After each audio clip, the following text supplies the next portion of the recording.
అనుకున్న సమయానికంటే ముందే 500 నోట్లు నగరంలోకి వచ్చేశాయి. పెద్ద నోట్ల రద్దు నేపథ్యంలో చిల్లర కోసం ఇబ్బందులు పడుతున్న తెలుగు రాష్ట్రాల ప్రజలకు ఇది పెద్ద ఊరటనిచ్చే వార్త. తెలుగు రాష్ట్రాల్లోని బ్యాంకులకు 500 నోట్లు బుధవారం చేరుకున్నాయి.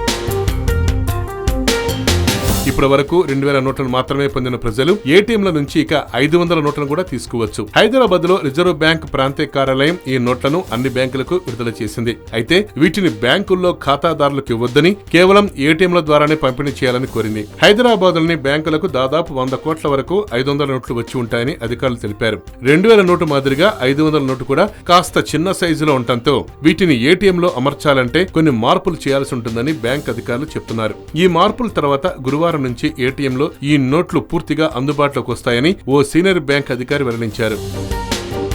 రిజర్వ్ బ్యాంకు నుంచి 500 నోట్లు కొద్ది మొత్తమే వచ్చాయని, వాటిని అన్ని బ్యాంకులకు సర్దుబాటు చేశామని రిజర్వ్ బ్యాంక్ అధికారులు తెలిపారు. మరో వారం రోజుల్లో మరిన్ని 500 నోట్లు వస్తాయని రిజర్వ్ బ్యాంక్ అధికారులు చెప్పుకొస్తున్నారు. ఈ నోట్లు అందుబాటులోకి వస్తే 2000 నోట్ల మార్పిడికి ఇక ఇబ్బంది తప్పుందని రిజర్వ్ బ్యాంక్ అధికారులు అంటున్నారు. Yoyo news, Hyderabad.